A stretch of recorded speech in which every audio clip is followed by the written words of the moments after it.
Praise the Lord, good morning. मैं pastor Sanjay Maurya आज आपसे चर्चा करना चाहता हूं कि मैं और आप परमेश्वर के पुत्र और पुत्रियां हैं, परंतु ये बात चुनावपूर्ण है, वैकल्पिक है।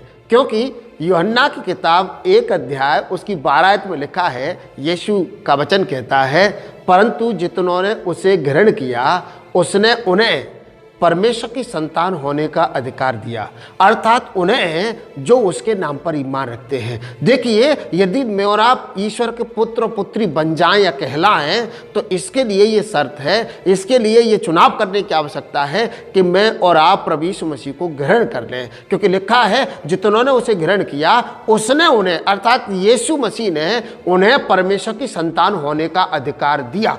हम पहले से ही परमेश्वर की संतान हैं, हम पहले से ही ईश्वर के बच्चे हैं, परंतु अधिकार मिल जाता है मुझे और आपको परमेश्वर की संतान होने का जब हम यीशु पर ईमान ले आते हैं। क्योंकि मत्ती की पुस्तक 12 अध्याय की 50 आयत में यीशु मसीह ने साफ शब्द में कहा है, परंतु जितने लोग मेरे स्वर्गीय पिता की इच्छा पर चलते हैं वे ही मेरे भाई और बहन हैं। यदि मैं और आप परमेश्वर के पुत्र और पुत्री बन जाना चाहते हैं, यदि मैं और आप यीशु के भाई कहलाना चाहते हैं, बनना चाहते हैं, तो यीशु शर्त रखते हैं, चुनाव रखते हैं कि वे लोग जो परमेश्वर की इच्छा पर चलते हैं, स्वर्गीय पिता की इच्छा पर चलते हैं, वे ही परमेश्वर के पुत्र और पुत्रियां हैं। आप परमेश्वर के पुत्र पुत्रियां हो सकते हैं यदि आप ईश्वर की इच्छा पर चलते हैं। यदि आप यीशु के भाई बन जाना चाहते हैं, यदि आप प्रभु के भाई बन जाना चाहते हैं, बहन बन जाना चाहते हैं, आज से अभी से प्रभु यीशु की शिक्षाओं पर चलना शुरू करिए, स्वर्गीय पिता की इच्छा पर चलना शुरू करिए। आपके जीवन पर उद्धार होगा और आप परमेश्वर के पुत्र और पुत्री कहलाएंगे और आप जो सोचेंगे वो हो जाएगा, आप जो बोलेंगे वो हो जाएगा, क्योंकि आप परमेश्वर के पुत्र हैं। परमेश्वर यदि आपका पिता है तो आप उसके बच्चे हैं। और ध्यान दीजिए, राजा के बच्चे राजकुमार होते हैं, प्रजा नहीं होते हैं। तो आप भी जब यीशु को ग्रहण कर लेते हैं, जब स्वर्गीय पिता की इच्छा पर चलने लग जाते हैं, तो आप साधारण नहीं रह जाते हैं, आप अलौकिक हो जाते हैं, आप महत्वपूर्ण हो जाते हैं, आप परमेश्वर के पुत्र और पुत्रियां हो जाते हैं। आपका जीवन अलौकिक हो जाएगा, सामर्थ्य हो जाएगा, क्योंकि परमेश्वर के पास सामर्थ्य है, परमेश्वर के पास अधिकार है। आपके पास भी वो अधिकार होगा प्रभु यीशु मसीह के नाम से। प्रियो, 2 कुरिन्थियों 6 अध्याय 17-18 आयत में लिखा है, प्रभु कहता है, उनके बीच में से निकल आओ और अलग रहो और अशुद्ध वस्तुओं को मत छुओ, तो मैं तुम्हें ग्रहण करूंगा, मैं तुम्हें स्वीकार करूंगा और मैं तुम्हारा पिता होऊंगा और तुम मेरे बेटे बेटियां होंगे। और यह सर्वशक्तिमान प्रभु परमेश्वर का वचन है। परमेश्वर वचन देते हैं, परमेश्वर वायदा करते हैं, यदि मैं और आप बुराइयों को छोड़ दें, यदि मैं और आप अशुद्ध वस्तुओं को छूना बंद कर दें, अशुद्ध जीवन जीना बंद कर दें, तो ईश्वर कहते हैं, मैं तुम्हें ग्रहण कर लूंगा, मैं तुम्हें स्वीकार कर लूंगा अपने बच्चों के रूप में। और कहते हैं कि मैं तुम्हारा पिता होऊंगा, तुम अनाथ नहीं होंगे, तुम अकेले नहीं होंगे, तुम स्वर्गीय पिता के बच्चे होंगे। और कहते हैं, यह सर्वशक्तिमान प्रभु परमेश्वर का वचन है। परमेश्वर वायदा करते हैं, परमेश्वर अपना वचन देते हैं, यदि आप ऐसा करेंगे तो मैं तुम्हारा पिता हो जाऊंगा,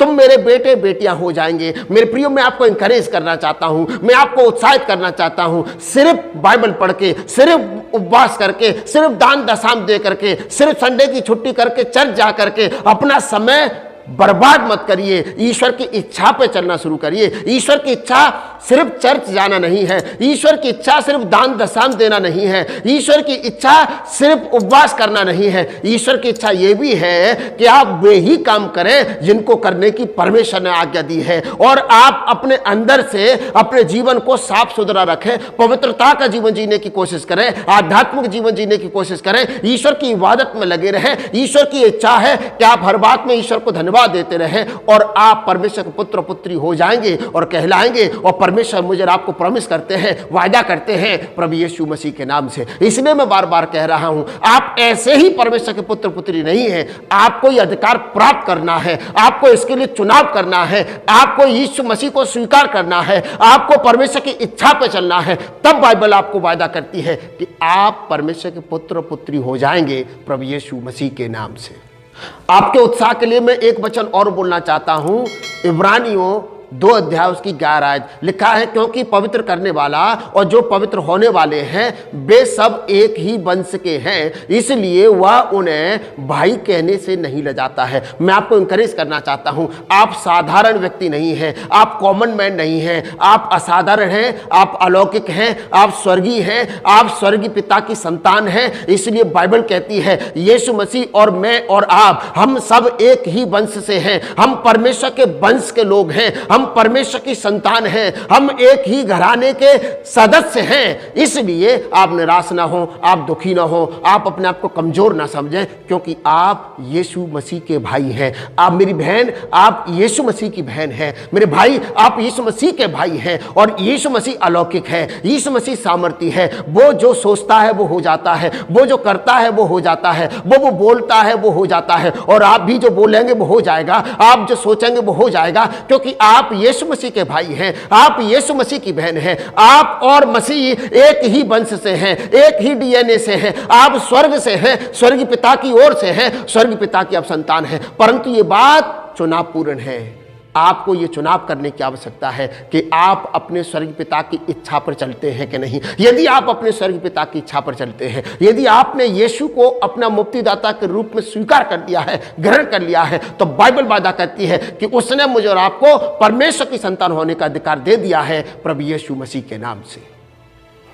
मेरे प्रियो, मैं और आप, मैं बार बार बता रहा हूं, साधारण नहीं है, हम असाधारण हैं, हम अलौकिक हैं, हम स्वर्गीय हैं, ईश्वर की संतान हैं। हम स्वर्गदूतों से भी ज्यादा महत्वपूर्ण हैं। स्वर्गदूत हमारे जैसे नहीं हैं, स्वर्गदूत हमारे बराबर नहीं हैं, स्वर्गदूतों को ओहदा हमारे बराबर नहीं है। स्वर्गदूतों से ज्यादा मेरी और आपकी इज्जत है परमेश्वर की नजर में, क्योंकि स्वर्गदूत हैं और मैं और आप परमेश्वर की संतान हैं। स्वर्गदूत सिर्फ नौकर के समान, स्वर्गदूत सिर्फ इबादत करने वाले, परमेश्वर का काम करने वाले हैं, लेकिन मैं और आप परमेश्वर के घराने के लोग हैं, परमेश्वर के घराने के सदस्य हैं। मैं और आप एक ही घर के सदस्य हैं। यीशु मसीह भी उस घराने का सदस्य है और मैं और आप प्रभु यीशु मसीह के भाई हैं, क्योंकि इब्रानियों 1 अध्याय 5 आयत में लिखा है, कब परमेश्वर ने कहा स्वर्गदूतों से कि तुम मेरे पुत्र हो, तुम मेरे बगल में बैठ जाओ। परमेश्वर ने कभी भी स्वर्गदूतों को अपने पुत्र पुत्री नहीं कहा है। स्वर्गदूतों को परमेश्वर के घराने के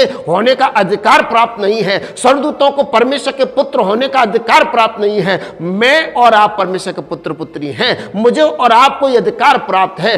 स्वर्गदूत यीशु पर विश्वास करते हैं, स्वर्गदूत परमेश्वर पर विश्वास करते हैं, फिर भी वो परमेश्वर के पुत्र पुत्री नहीं है। परंतु जब मैं और आप ये चुनाव कर लेते हैं यीशु को ग्रहण करने का, परमेश्वर की इच्छा पर चलने का, तो मैं और आप परमेश्वर की संतान हो जाते हैं, उसके घराने के सदस्य हो जाते हैं। ये अधिकार मुझे और आपको दिया गया है। मैं और आप अधिकार प्राप्त किए लोग हैं। इसलिए मेरे प्रियो, मैं आपको इंकरेज करना चाहता हूं कि आप परमेश्वर की इच्छा में चलते रहें, परमेश्वर की इच्छा में बने रहें।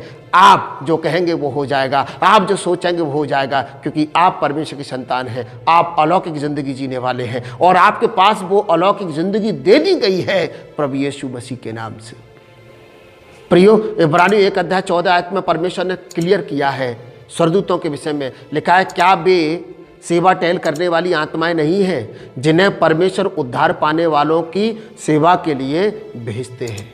स्वर्गदूत मेरी और आपकी सेवा के लिए है, स्वर्गदूत मेरी और आपकी मदद के लिए है। परमेश्वर उनको ऑर्डर देते हैं उन लोगों के लिए जो यीशु पर ईमान रखते हैं, वे लोग जो उद्धार पाए हुए लोग हैं, वे लोग जिन्होंने यीशु को ग्रहण कर लिया है, वे लोग जो अपने स्वर्गीय पिता की इच्छा पर चलते हैं। बाइबल वादा करती है स्वर्गदूत उनकी सेवा के लिए भेजे जाते हैं, स्वर्गदूत उनके सेवक हैं। तो स्वर्गदूत आपसे बड़े नहीं हैं, स्वर्गदूत आपसे महान नहीं है, स्वर्गदूत अधिकार प्यार प्राप्त किए नहीं है। स्वर्गदूत तो मेरे और आपके नौकर के समान है। मेरे प्रियो, वे लोग जो यीशु पर ईमान रखते हैं, वे लोग जो दुआएं नहीं करते हैं, वे लोग जो स्वर्गीय पिता की इच्छा पर नहीं चलते हैं, उन्होंने स्वर्गदूतों को फ्री में बिठाया हुआ है, स्वर्गदूतों को बेरोजगार बनाया हुआ है। क्योंकि जब मैं और आप प्रार्थना करते हैं, जब मैं और आप भक्ति का जीवन जीते हैं, जब मैं और आप स्वर्ग पिता की इच्छा पे चलते हैं, तब परमेश्वर अपने स्वर्गदूतों को उद्धार पाए हुए लोगों की सेवा के लिए भेजते हैं। तो यदि वे आपकी सेवा नहीं कर पा रहे हैं तो उसका कारण ही यही है कि मैं और आप प्रार्थना नहीं कर पा रहे हैं, मैं और आप अलौकिक जीवन नहीं जी रहे हैं, मैं और आप प्रभु यीशु को ग्रहण नहीं कर पा रहे हैं, मैं और आप परमेश्वर की इच्छा पर नहीं चल पा रहे हैं। इसलिए स्वर्गदूत निठल्ले बैठे हैं, स्वर्गदूत फालतू बैठे हैं। यदि आप दुआ करना शुरू करें, आज से यीशु की इच्छा पर चलना शुरू करें, स्वर्ग पिता की इच्छा पर चलना शुरू करें, तो परमेश्वर उन सेवा करने वाली आत्माओं को, जिनको हम स्वर्गदूत कहते हैं, मेरी और आपकी सेवा के लिए भेजेंगे प्रभु यीशु मसीह के नाम से। इसलिए मेरे प्रिय, मैं आपको इंकरेज करना चाहता हूं, आप स्वर्गदूतों से महान हैं, आप स्वर्गदूतों से ज्यादा प्रतिष्ठित हैं, आप स्वर्गदूतों से ज्यादा अलौकिक हैं, सामर्थी हैं। क्यों? क्योंकि आप परमेश्वर की संतान हैं और स्वर्गदूत परमेश्वर की सेवा टहल करने वाली आत्मा है। प्रियो, यदि आपको इस संदेश से इंकरेज मिला है तो मुझे इंकरेज करने के लिए इस वीडियो को लाइक कर दीजिए, शेयर कर दीजिए, और यदि आपने हमारे चैनल को सब्सक्राइब नहीं किया है तो सब्सक्राइब जरूर कर लीजिए, बेल आइकन दबाना मत भूलिए। ईश्वर आपको बहुत आशीष दे। God bless you.